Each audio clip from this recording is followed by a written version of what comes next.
అలా లక్ష్మి మంచంపై నుంచి పైకి లేచి ఆ అమ్మాయి దగ్గరికి వెళ్తుంది. ఉదయం 5 ఇక్కడి నుంచి వెళ్ళు. లేదంటే ఈ బ్రోకర్ హౌస్ యజమాని ఇక్కడికొస్తాడు. అక్కా! ఎక్కడికి వెళ్ళాలక్కా? నాకు ఈ దారి తెలీదు. ఏ గమ్యమూ తెలీదు. అదేంటి అలా అంటున్నావు? అవునక్కా! నా పేరు అక్షర. మాది తూర్పు గోదావరి జిల్లాలో చిన్న గ్రామం. మా అమ్మానాన్నలకు ఒకే కూతుర్ని. చిన్నప్పట్నుంచి ముద్దుగా పెరిగాను. అమ్మా, నాన్న ఇద్దరూ నా ఇష్టాన్ని ఎప్పుడూ కాదనరు. నాకు ఏది కావాలన్నా క్షణాల్లో తెచ్చేవాళ్ళు. అలా పెరిగిన నాకు పెళ్లి వయసు వచ్చేసింది. ఎవరైతే బాగుంటుందని వాళ్ళల్లో మనసులో అనుకునేవాళ్ళు. మా అక్క కొడుకు ఉండేవాడు. చిన్నప్పట్నుంచి వాడంటే నాకు ఇష్టం లేదు. కానీ అమ్మ, నాన్నకి బంధుత్వం కలుపుకోవాలని పెళ్లి చేశారు. పెళ్లైన 2 నెలలు బాగానే ఉన్నాడు. ఆ తర్వాత వాడికి తాగుడు అలవాటు. చాలా వ్యసనాలు ఉన్నాయని తెలిసింది. వాడు తాగి నన్ను మానసికంగా హింసించేవాడు. ఇది అమ్మ, నాన్నలకు తెలీదు. ఒకరోజు ఎవరో అమ్మ, నాన్నకు చెప్పారు. అమ్మా, నాన్న వచ్చి ఇలా ఎందుకు చేస్తున్నావని అడిగారు. అదేమీ లేదు మామయ్య అని వాడు అన్నాడు. అలా అమ్మా, నాన్న అక్కడ్నుంచి వెళ్ళిపోయారు. కానీ నా పరిస్థితి ఎవరికీ చెప్పుకోలేను. ఒకరోజు తెగించి అమ్మా, నాన్న దగ్గరికి వెళ్ళి వారి గురించి మళ్ళీ చెప్పాను. వాళ్ళు నన్ను ఇక్కడే ఉండమ్మా, అక్కడికి వద్దులే అన్నారు. అలా 2 వారాల తర్వాత వాడు మళ్ళీ వచ్చి అమ్మానాన్నలకు సర్ది చెప్పి మళ్ళీ నన్ను తీసుకొని వెళ్ళాడు. అక్కడికి వెళ్ళాక నన్ను కొట్టి చాలా హింసించాడు.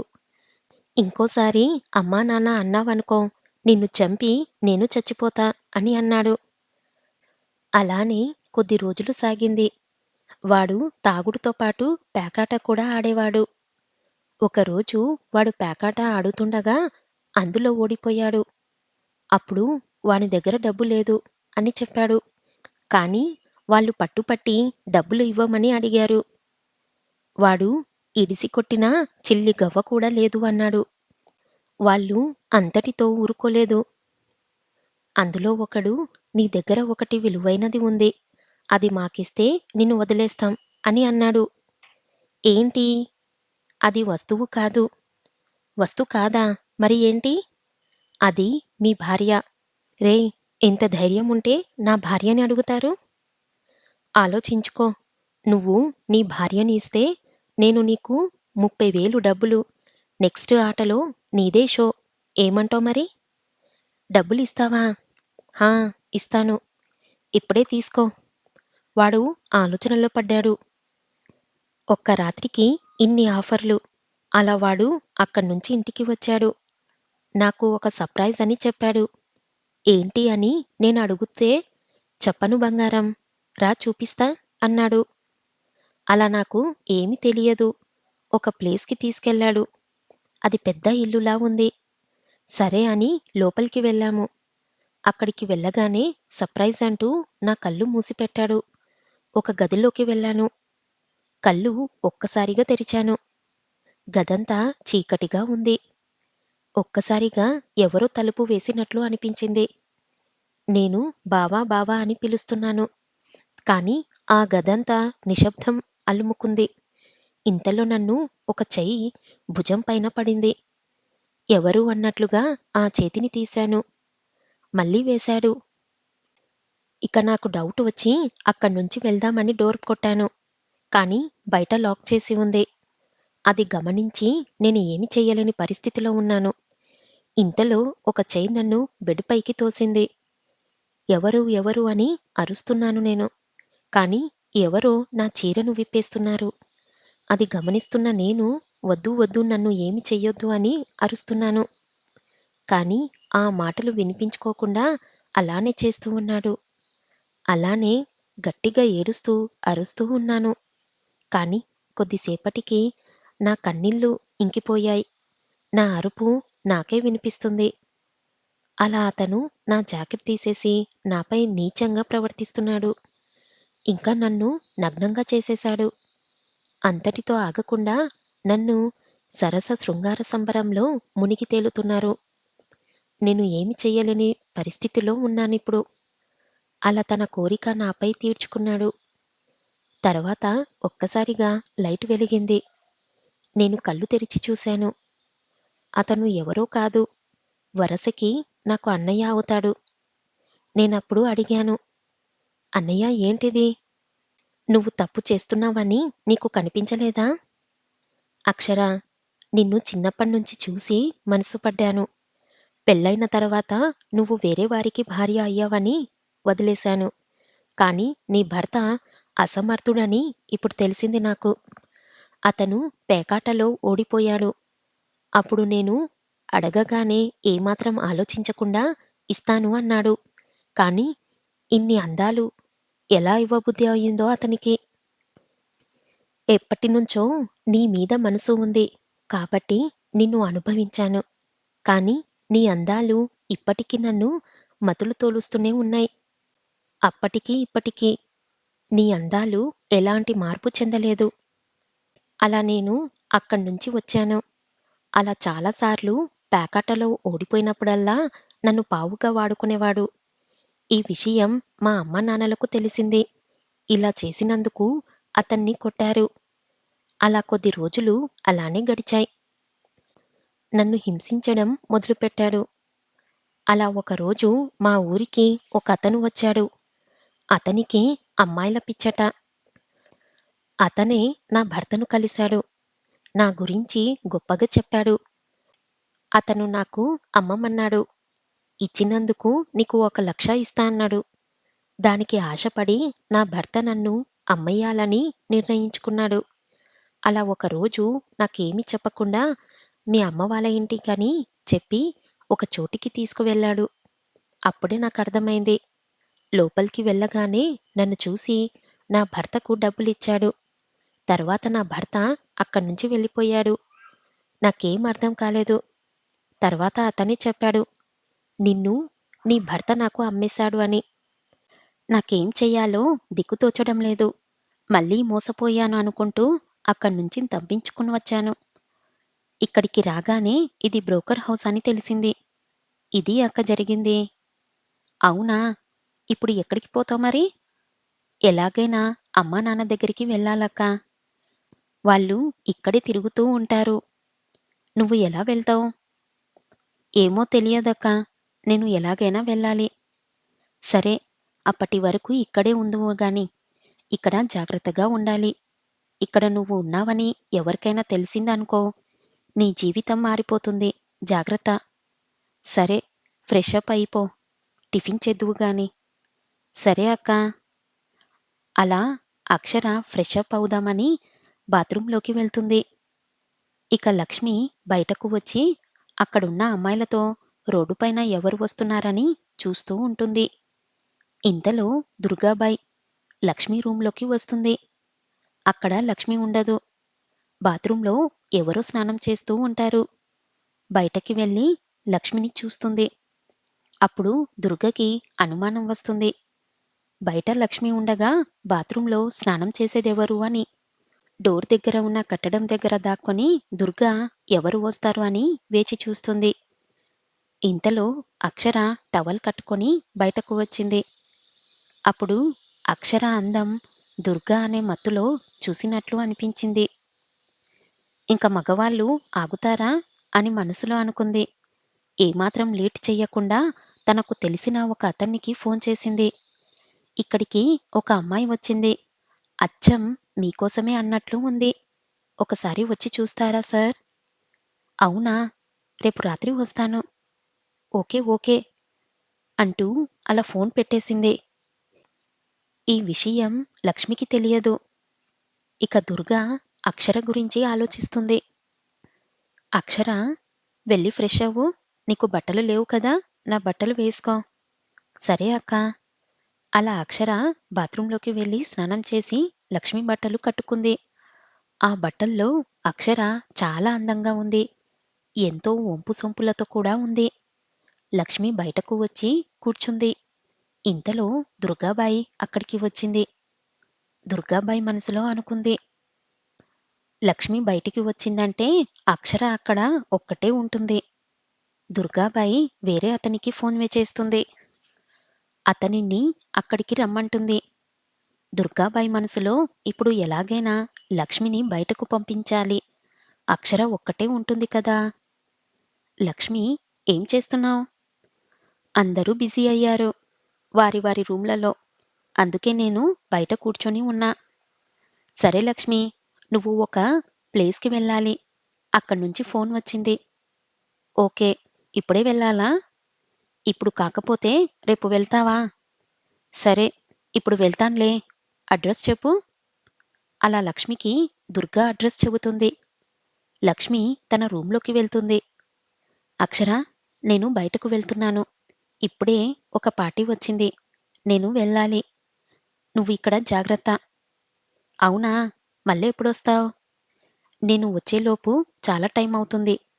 నేను డోర్ వేసి వెళ్తాను. నువ్వు జాగ్రత్తగా ఉండు. సరే అక్కా. అలా లక్ష్మి డోర్ వేసి వెళ్తుంది. 2 గంటల తర్వాత దుర్గాబాయి పిలిచిన వ్యక్తి వస్తాడు అక్కడికి. దుర్గాబాయి వచ్చిన వెంటనే, రా సేటు, రా. నేను చెప్పిన చిలక ఆ గదిలో ఉంది. వెళ్ళు. అలా అతను ఆ గదిలోకి వెళ్తాడు.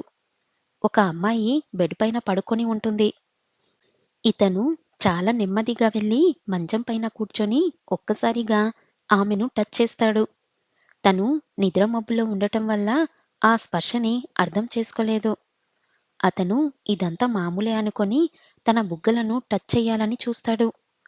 అయినా ఆమెకు మెలకువ రాదు. దాన్ని ఆసరాగా తీసుకొని అతను ఒక్కసారిగా ఆమెను హత్తుకుంటాడు. ఇంతలో ఆమెకి మెలకువ వస్తుంది. తను ఒక్కసారిగా ఆశ్చర్యంతో కూడిన భయం వేస్తుంది.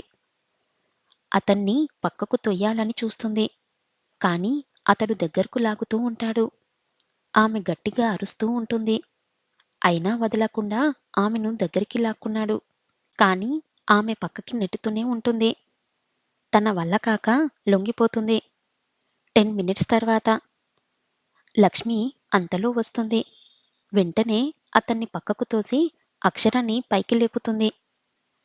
వెంటనే బయటికి తీసుకెళ్తుంది అక్షరాన్ని లక్ష్మి. ఏంటి నువ్వు చేసేది లక్ష్మి? మీరు చేసేదేంటి? మనల్ని నమ్మిన వచ్చిన ఓ మహిళను ఇలా చేస్తారా? అమ్మాయి బాగుంది. అమ్మాయిని వాడకుండా తప్పు లేదు కదా! అలా అని ఇలా చేస్తారా? ఇందులో ఏం తప్పుంది చెప్పు? చేసిందంతా చేసి ఇప్పుడు తప్పు ఏంటి అని అడుగుతున్నారా? ఛ! మీ మీద ఉన్న గౌరవం కూడా పోయింది. చూడు లక్ష్మి, ఇక్కడకు వస్తే ఇలానే ఉంటుంది అని నీకు తెలియదా? తెలుసు. మరి ఇలా చేస్తారని అనుకోలేదు. అక్షర, రా అని అక్కడ్నుంచి తీసుకెళ్తుంది. అలా అక్షర ఏడుస్తూ ఉంటుంది. ఊరుకో అక్షర, ఇలా జరుగుతుందని ఊహించలేదు. చూసావు కదా! సమాజమంతా ఇలానే ఉంటుంది. వారి పనులు జరగడానికి మమ్మల్ని ఎంతవరకైనా వాడుకొని వదిలేస్తారు. ఇక జరిగింది చాలు. మీ ఊరికి వెళ్ళిపో. అక్కా, ఎక్కడికి వెళ్ళను? ఊరికి వెళ్తే ఇష్టం లేని పెళ్లి చేస్తారు. ఇక్కడ ఉంటే ఇలా జరుగుతుంది. నాకు దిక్కెవరు? నువ్వే చెప్పక్కా. మరి ఏం చేస్తావు? ఇక్కడ ఉంటే నువ్వు ఈ మూర్ఖులకు బలవుతావు. మీ ఊరు వెళ్తే ఎలాగో అలా ప్రాణంతో మిగిలి ఉంటావు. నిర్ణయం నీదే. సరే అక్కా, నేను మా ఊరు వెళ్తాను. కానీ నాతో నువ్వు రావాలి. అది ఎలా కుదురుతుంది? నేనెలా వస్తాను? నేను రావడానికి కుదరదు. నువ్వు వెళ్ళు. మీ ప్రాణాలు కాపాడుకో. నేను వెళ్ళలేని పరిస్థితి అక్కా. నాతో నువ్వు రా ప్లీజ్. మా ఊర్లో వదిలేసి మళ్ళీ ఇక్కడకు వచ్చేయ్. భయంగా ఉందక్కా. నువ్వేమంటున్నావో నీకర్థమవుతుందా? నేను ఇక్కడ్నుంచి వచ్చేస్తే చాలా పెద్ద గొడవలవుతాయి. నేను రాలేను. అక్కా, అలా అనకు. మా ఊరు వెళ్ళాలంటే నాకు భయమేస్తుంది. దయచేసి రా అక్కా. అయ్యో! నేను చెప్పేది నీకు అర్థం కాదా? రాలేను. ఇక్కడ్నుంచి ఒక వేశ్య బయటికి వెళ్ళిందంటే ఎంత పెద్ద గొడవ అవుతుందో తెలుసా? అలా వాళ్ళిద్దరూ మాట్లాడుతూ ఉంటారు. ఆ పక్క నుంచి దుర్గాబాయి వాళ్ళ మాటలు వింటుంది. ఒకసారి వచ్చి, ఏమిటి లక్ష్మి, దీనితో పాటు నువ్వు వెళ్తావా? వెళ్ళగలవా? నేను అదే చెప్తున్నా అక్కా. నువ్వు వెళ్ళు అని చెప్తున్నా. అదెలా కుదురుతుంది? ఇక్కడికి ఒక్కసారి వచ్చాక ఇంక వెళ్ళడలు ఉండవు. ఏంటక్కా నువ్వు చెప్పేది? అది ఎలా కుదురుతుంది? ఆ అమ్మాయి బయట అమ్మాయి. తను ఇక్కడ అమ్మాయి కాదు. అందుకే వెళ్ళము అంటున్నాను. నేను ఇక్కడే ఉంటాను. ఎక్కడికి వెళ్ళను. వెళ్ళలేను. లేదు లేదు. తను ఇక్కడే ఉండాలి. నువ్వేం చెప్తావో తెలియదు కానీ తనని ఒప్పించు. దీనికి నేను ఒప్పుకోనక్కా. ఏంటి నువ్వు ఒప్పుకునేది? ఇక్కడే ఉండాలి. అంతే. నీ దగ్గర మంచిగా ఉండాలని నేను మంచిదాన్ని అనుకుంటున్నావా? హాహాహా! నేను చాలా చెడ్డదాన్ని. నేను అనుకున్నది జరగకపోతే నేను ఏం చేస్తానో నాకే తెలియదు. చెప్పింది విన్నారా సరే సరే. లేదంటే ఏం చేస్తానో నాకే తెలీదు. నువ్వు ఎన్నైనా చెప్పక్కా. నేనైతే అక్షరను ఇక్కడ్నుంచి తీసుకువెళ్తా. ఏంటి నువ్వు తీసుకెళ్ళేది? ఒక్కసారిగా లక్ష్మి మీదికి చెయ్యెత్తుతుంది. ఆ చెయ్యిని అక్షర పట్టుకుంటుంది. దుర్గాబాయిని పక్కకు తోసేస్తుంది. దుర్గాబాయి షాకవుతుంది. I'm Akshara, IPS. ఇక్కడ వ్యభిచారం జరుగుతుందని వచ్చాను. లక్ష్మి షాకవుతుంది. బుద్ధి లేకుండా అమాయకులైన అమ్మాయిలను వ్యభిచార గృహంలోకి తీసుకెళ్లడానికి నీకెంత ధైర్యం? చాలామంది నీ వల్ల డబ్బు కోసం దేహాన్ని అమ్ముకుంటున్నారు. నేను ఈ జాబ్‌లోకి వచ్చిన కొత్తలో ప్రాబ్లమ్ ఎక్కడుందని ఆలోచించాను. కానీ నువ్వే ప్రాబ్లమ్ అని నాకిప్పుడే తెలిసింది. ఇది తప్పని తెలిసినా నువ్వెందుకు చేస్తున్నావు? అన్యాయంగా అమ్మాయిలను ఎందుకు బలి చేస్తున్నావు? దుర్గాబాయ్, ఇక నీ చాప్టర్ ముగిసింది. నీ జీవితమంతా జైలు గోడల వెనకాలే. నువ్వు పోలీసా? మరి నాతో ఎందుకలా చెప్పావు? చెప్పక తప్పలేదక్కా. ఈ సమాజంలో ఆడదానికి రక్షణ లేదని తెలుస్తూనే ఉంది. మీరు కూడా ఈ వృత్తి కావాలని దిగలేదు. ఎన్నో సమస్యలు, మరెన్నో బాధను భరించి ఇక వీలు కాక మరియు వీలు పడక ఈ వృత్తిలోకి వచ్చారు. అతి కష్టం మీద ఇక్కడ బ్రతకాలని బతుకుతున్నారు. చాలా నరకాన్ని అనుభవిస్తూ కూడా అందులో చుక్కని వెతుక్కుంటున్నారు. జీవితమనేది అడవి కాచిన వెన్నెలలని తెలిసినా కూడా ఈ జీవితాన్ని ధారపోస్తున్నారు. ఇది నిజమే అమ్మా. కానీ తప్పని పరిస్థితుల్లో చేస్తున్నాం తప్ప మాది వృత్తి కాదు. నాకు తెలుసు కదా! మీరు ఏదో సమస్య వలన ఇక్కడికి వచ్చారు కానీ మీరు కావాలని ఇక్కడికి రాలేదు. ఏయ్! నీకు చెప్పేది దుర్గాబాయ్. చాలా తప్పు చేశావు. పదవే! అని కొడుతుంది. అలా కిందికి తీసుకెళ్తుంది. ఇంతలో పోలీసులందరూ వస్తారు అక్కడికి. వాళ్ళందర్నీ విడుదల చేసి దుర్గాబాయి అనుచరులను అరెస్టు చేస్తుంది అక్షర. ఇంక సానికొంపను మూసివేస్తారు. లక్ష్మి తన కొడుకుని తీసుకొని అక్కడ్నుంచి వెళ్తూ ఉంటుంది. ఎక్కడికి వెళ్ళాలో తెలియదు. ఏం చెయ్యాలి అనేది అస్సలే తెలియదు. కానీ వెళ్తుంది. లక్ష్మికి వెళ్ళే దారి ఒకటే. కానీ జీవితమంతా చూసింది. ఆమె దృష్టిలో సమాజమే చిన్నదైపోయింది. తన జీవితమంతా కష్టాలు, కన్నీళ్లు ఉన్నాయి తప్ప సుఖాలు, సంతోషాలు లేవు. కానీ లక్ష్మి అవి కోరుకోవడం లేదు. తన కొడుకు ఒక భవిష్యత్తు, తన జీవితాన్ని ఒక అర్థం ఉంటే చాలు అనుకుంది. కానీ అవేమీ లక్ష్మి జీవితంలో లేవని తెలుస్తుంది. వదిలేసిన భర్త వస్తాడో రాడో తెలియదు. కానీ జీవితాంతం తన గురించి చూసి ఆమె మరో తప్పు చెయ్యరనుకోలేదు. లక్ష్మి అక్కడ్నుంచి బయటకు వచ్చిన తర్వాత జీవితం అనేది ఎలా ఉంటుందా అనిపించింది. లక్ష్మి జీవితంలో పూల పాన్పులతో పాటు ముళ్ళబాట కూడా ఉంది. అవి తనకి గుచ్చుకుంటున్నాయి అని తెలిసినా తను పెద్దగా పట్టించుకోవడం లేదు. అక్కడ్నుంచి వచ్చిన లక్ష్మి సమాజంలో చాలామంది లక్ష్మిని ఒక వేశ్యలాగా చూశారు. "ఏం పిల్లా వస్తావా?" అని వ్యంగ్యంగా మనసును కించపరిచారు. "తను ఇలాంటిదేరా, 2 సార్లు వెళ్ళాను" అని ఒకరంటే మరొకరు "చాలా బాగుంది" అన్నారు. ఇలా చాలామంది అంటున్నారు. సమాజం కదా! అవేమీ పట్టించుకోకుండా ముందుకు వెళ్ళడమే జీవితం అని లక్ష్మికి అప్పుడు అర్థమైంది. తన పిల్లవాణ్ణి పెంచగలదు అని నిరూపించుకుంది.